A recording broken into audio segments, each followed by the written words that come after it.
திருமணம் முடிக்கின்றார்களோ அவர்களுக்கு 75,000 ரூபாய் ஊக்கத்தொகையை வழங்கி ஜாதியை ஒழிக்கப் போகின்றோம் என்று சொல்லி ஒரு புதிய சட்டத்தை கொண்டு வந்திருப்பதை நாம் பார்க்கின்றோம். இதில் தாழ்த்தப்பட்ட ஒருவர் உயர்ந்த குலத்தைச் சேர்ந்த ஒருவரை திருமணம் முடிப்பாரேயானால் அவருக்கு 75,000 ரூபாய் ஊக்கத்தொகை. இப்படி 75,000 ரூபாய் ஊக்கத்தொகை வழங்கினால் ஜாதியை ஒழித்து விடலாம் என்று இவர்கள் பகல் கனவு கண்டு கொண்டிருக்கின்றார்கள். 75,000 ரூபாய் கொடுத்தால் ஜாதியை ஒழித்து விடலாமா?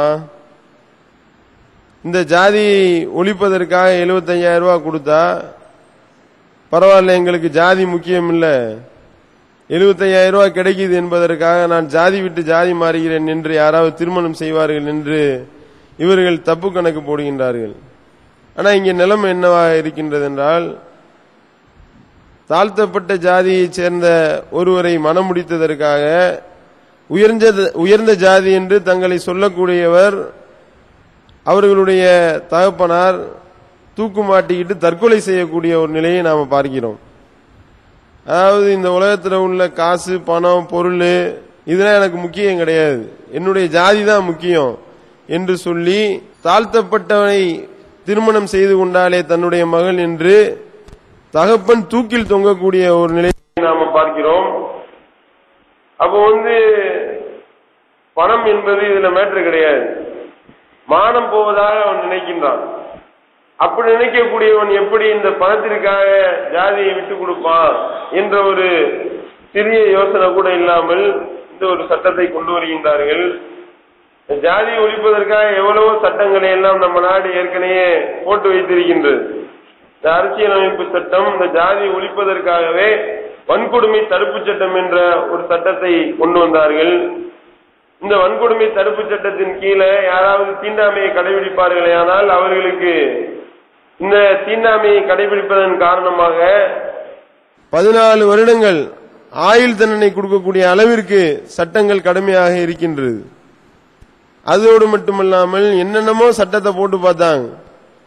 இந்த மாதிரி இந்த வன்கொடுமை தடுப்பு, இந்த தீண்டாமையை ஒழிப்பதற்காக சமத்துவபுரம் அப்படின்னு சொல்லி இங்க தமிழ்நாட்டில் கூட ஆரம்பிச்சாங்க.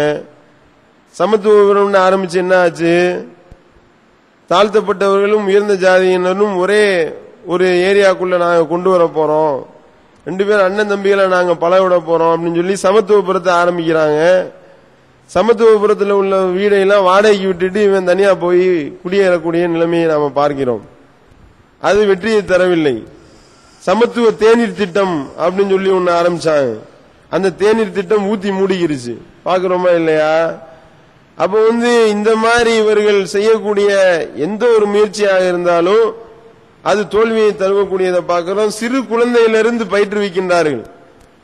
சிறு குழந்தையில 1ஆம் கிளாஸ் பாட புத்தகத்தை திறந்தவனையுமே எடுத்தவனையும் 3 வரி போட்டு வச்சிருக்கிறாங்க. தீண்டாமை ஒரு பாவச் செயல், தீண்டாமை ஒரு பெருங்குற்றம், தீண்டாமை ஒரு மனித தன்மையற்ற செயல் அப்படின்னு சொல்லி போட்டு வச்சிருக்கிறாங்க. அதை படிச்சுக்கிட்டே தீண்டாமையை கடைபிடிக்கக்கூடியதை பார்க்கின்றோமா இல்லையா? அப்ப இப்படியெல்லாம் எவ்வளவு சட்டங்கள் போட்டும் இந்த தீண்டாமையை ஒழிக்க முடிந்ததா? ஒழிக்க முடியல. மாறாக தீண்டாமை இன்னும் தலைவிரித்து தான் ஆடிக்கொண்டிருக்கின்றது. நாளுக்கு நாள் இருக்க இருக்க இந்த தீண்டாமையினுடைய அளவு கூடிக்கொண்டேதான் போவதே ஒழிய குறைஞ்ச பாட காணோம். இப்ப தமிழ்நாடு பத்திக்கிட்டு எறிகிறதுக்கு காரணம் என்ன?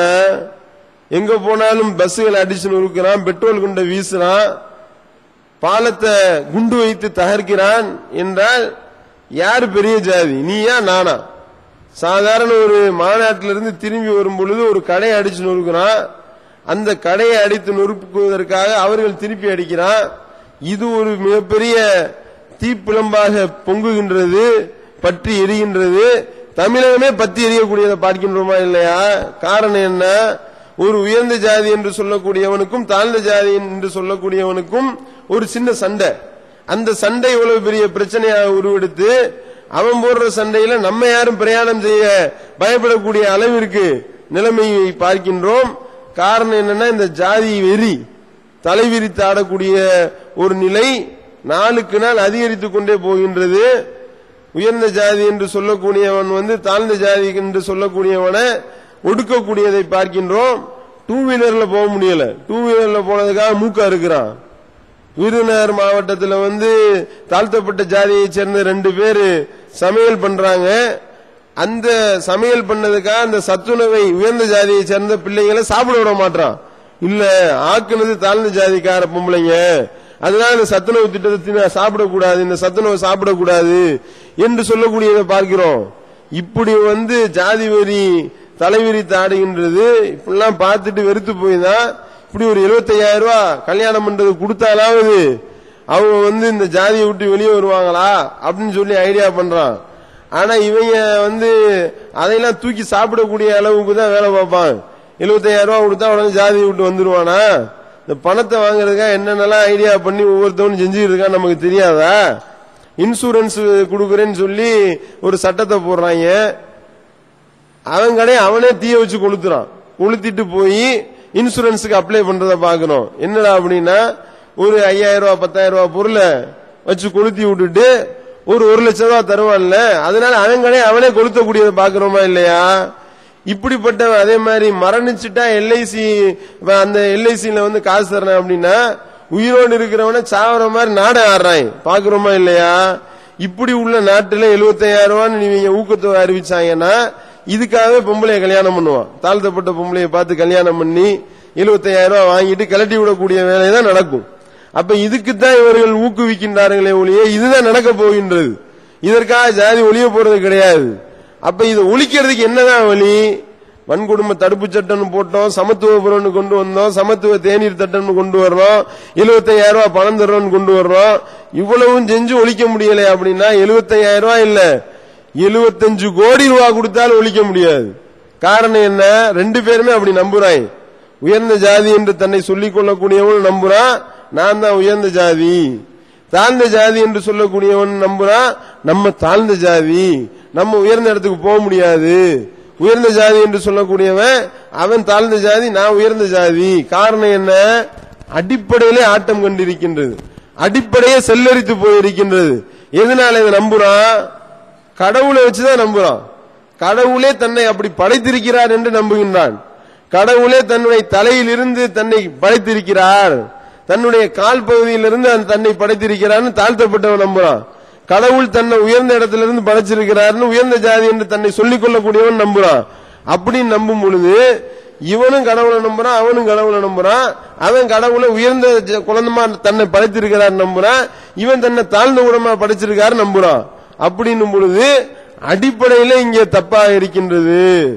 இஸ்லாம் இங்கதான் சரியான ஒரு வழிகாட்டுதலை வழங்குது. என்ன நினைத்துக் கொண்டிருக்கின்றீர்கள்? கடவுள்ன்றவனே உன்னைய உயர்வு தாழ்வு கற்பிக்கிறானா? கடவுள் முன்னாடி எல்லாரும் சமம். யா அய்யுஹன்னா சுத்தகு ரப்பக்கும் அல்லதி خلقكم من نفس واحده وخلق منها زوجها. அல்லாஹ் தன்னுடைய திருமறையில சொல்லி காட்டுகின்றான், உங்களை ஒரே ஒரு ஆன்மாவில் இருந்து படைச்சானே அந்த இறைவனை நீங்கள் பயந்து கொள்ளுங்கள். அவனில் இருந்து அவனுடைய துணையை இறைவன் படைச்சிருக்கிறான். இறைவனை பற்றி சொல்லும் பொழுதே இஸ்லாம் எப்படி கற்று தருகின்றது என்றால், அந்த படைச்ச இறைவனுக்கு நீ பயந்துவோ. எப்படி பயப்படணும் என்றால், அவன் தான் உன்னை படைச்சான். எப்படி படைச்சானா ஒரே ஆன்மாவில இருந்து படைச்சிருக்கிறான், அந்த ஒரு ஆன்மாவில் இருந்து அவனுடைய துணையை படைத்தான் என்று இஸ்லாம் சொல்லி காட்டுகின்றது. இன்னொரு இடத்துல அல்லாஹ் சொல்லி காட்டுகின்றான், யா அய்யுஹன்னாஸ் இன்னா ஹலக்னாக்கும் மின் ஸகரின் வ உன்ஸா வஜஅல்னாக்கும் ஷுஊபன் வ கபாயில லிதஆரஃபு இன்ன அக்ரமக்கும் இன்தல்லாஹி அத்காக்கும். மனிதர்களே, உங்கள் அனைவரையும் ஒரு ஆண் ஒரு பெண்ணில் இருந்து நாம் படைத்திருக்கிறோம். நீங்கள் உங்களை நீங்களே அறிந்து கொள்வதற்காக உங்களை குலங்களாகவும் கோத்திரங்களாகவும் நாம் ஆக்கி இருக்கின்றோம்.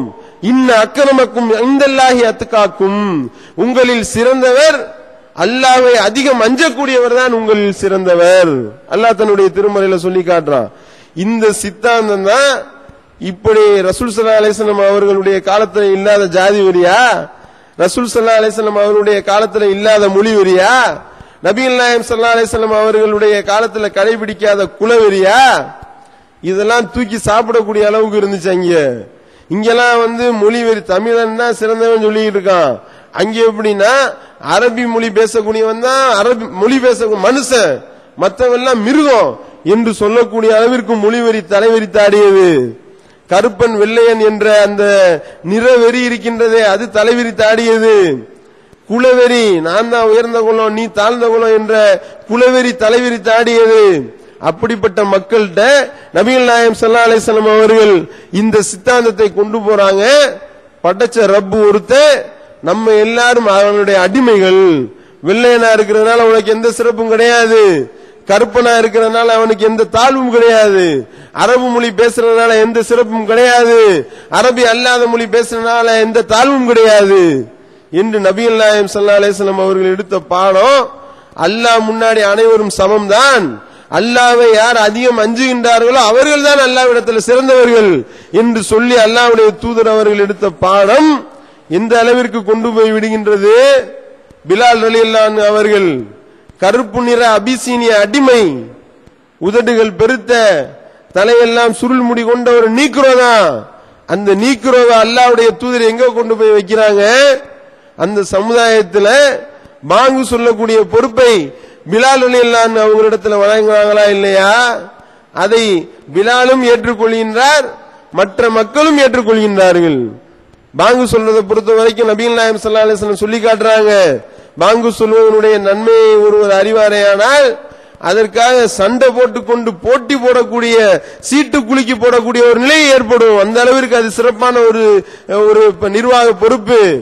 அந்த பொறுப்பை ஒரு கருப்பின் அடிமைக்கு அல்லாஹ்வுடைய தூதர் அவர்கள் வழங்குகின்றார்கள். மக்கள் எல்லாம் அதை ஏற்றுக்கொள்கின்றார்கள் என்றால் அப்ப எப்படி இஸ்லாம் மாத்தி இருக்கு பாத்தீங்களா? ரசூல் ஸல்லல்லாஹு அலைஹி வஸல்லம் அவர்களுடைய குலம் உயர்ந்த குலம் என்று அவங்க மக்கள் நம்பிக்கொண்டிருந்தார்கள். அந்த உயர்ந்த குலத்தில் பிறந்த ஜைனபை, அடிமை என்று சொல்லக்கூடிய அடிமை வம்சத்தில் வந்த ஜெயித் என்பவருக்கு திருமணம் முடித்து தந்தார்களா இல்லையா? உடைக்கிறாங்க. என்ன உயர்வு தாழ்வு! இந்த உயர்ந்த குலம் சொல்லக்கூடிய ஒரு பெண்ணுக்கும் தாழ்ந்த குலம் நீ என்ன சொல்லிக் கொண்டிருக்கியோ அந்த ஒரு ஆணுக்கு நான் கல்யாணம் பண்ணி வைக்கிறேன் பாரு என்று கல்யாணம் பண்ணி வைத்தார்களா இல்லையா? காரணம் என்ன? எப்படி இதெல்லாம் மாற்ற முடிந்தது? இவன் இந்த மாதிரி 75,000 ரூபாய் பணம் கொடுத்து கல்யாணம் பண்ண சொல்லல. அதே மாதிரி சமத்துவபுரம், சமத்துவ தேநீர் திட்டம், வன்கொடுமை தடுப்பு சட்டம் இதெல்லாம் போடல. ஒரே ஒரு சித்தாந்தத்தை ஏற்றுக்கொள்ள செய்வதன் மூலமாக தலையீழாக புரட்டுகின்றார்கள்.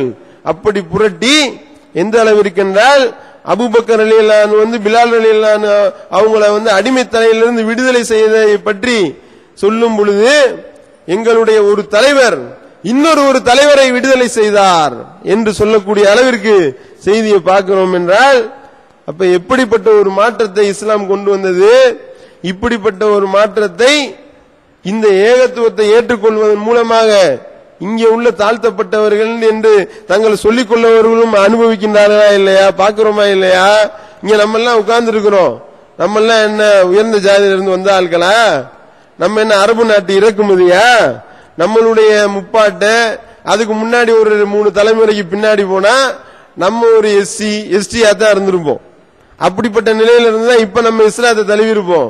இஸ்லாத்தை தழுவுனா ஜாதின்றது மதம்ன்றது மறைஞ்சு போச்சு, ஜாதின்றது மறைஞ்சு போச்சு, நாம எல்லாரும் சமமானவர்கள் விட்டதா? இப்படிப்பட்ட ஒரு சமுதாயத்தை தான் நபிகள் நாயகம் ஸல்லல்லாஹு அலைஹி வஸல்லம் அவர்கள் உருவாக்குனாங்க. அப்படிப்பட்ட சமுதாயத்தை உருவாக்க வேண்டும் என்றால் இப்படி 75,000 ரூபாய் நான் தர்றேன், இப்படி சமத்துவபுரத்தை துறப்போம், வன்கொடுமை தடுப்பு சட்டத்தில் எல்லாத்தையும் தூக்கி உள்ள போடு என்று சொன்னால் நீதி வழங்கக்கூடிய இடத்துல இருக்கக்கூடிய நீதிபதி தான் இதை செய்யறான். எவன் இந்த வன்கொடுமை தடுப்பு சட்டத்தில் உள்ள 14 வருஷம் உள்ள போடுறதா இருந்தா தீர்ப்பு சொல்றது நீதிபதி தானே சொல்லணும். அந்த நீதிபதி தானே தீண்டாமையை கடைபிடிக்கிறான். அவன் உயர்ந்த ஜாதி என்று சொல்லக்கூடிய ஒரு நீதிபதி தாழ்ந்த ஜாதி உட்கார்ந்து இருந்த அந்த சீட்டை கழுவி விட்டானா இல்லையா? உட்காரும் பொழுது அவன் அந்த பொறுப்புக்கு பதவி ஏற்கும் பொழுது கழுவி விட்டுட்டு உட்கார்றான். காரணம் என்ன? அவனே கடைபிடிக்கும் பொழுது அவன் எப்படி இதுக்கு எதிராக தீர்ப்பு சொல்லுவான்? அப்ப பாக்குறோம் அடிப்படை மாற வேண்டும். இஸ்லாம் சொல்லக்கூடிய இந்த ஏகத்துவ கொள்கையை, ஏகத்துவ கலிமாவை மொழிஞ்சு பாருங்க. ஒரு நிமிஷத்துல அப்படியே டோட்டலா தீண்டாமை என்பது தீயிட்டு கொளுத்தப்பட்டு எல்லாரும் சமம், சகோதரத்துவம் மலரக்கூடியதை பார்க்கிறோம். இந்த செய்திகளை பிற சகோதரர்கள் மத்தியில் கொண்டு போய் சேர்த்து சமத்துவத்தையும் சகோதரத்துவத்தையும் பேணி மறுமையில் மகத்தான வெற்றி பெறக்கூடிய நன்மக்களாக உள்ள இறைவன் நம் அனைவரையும் ஆக்க வேண்டும் என்று கேட்டு நிறைவு செய்கின்றேன். வாயிதவான அல்ஹம்துலில்லாஹி ரப்பில் ஆலமீன்.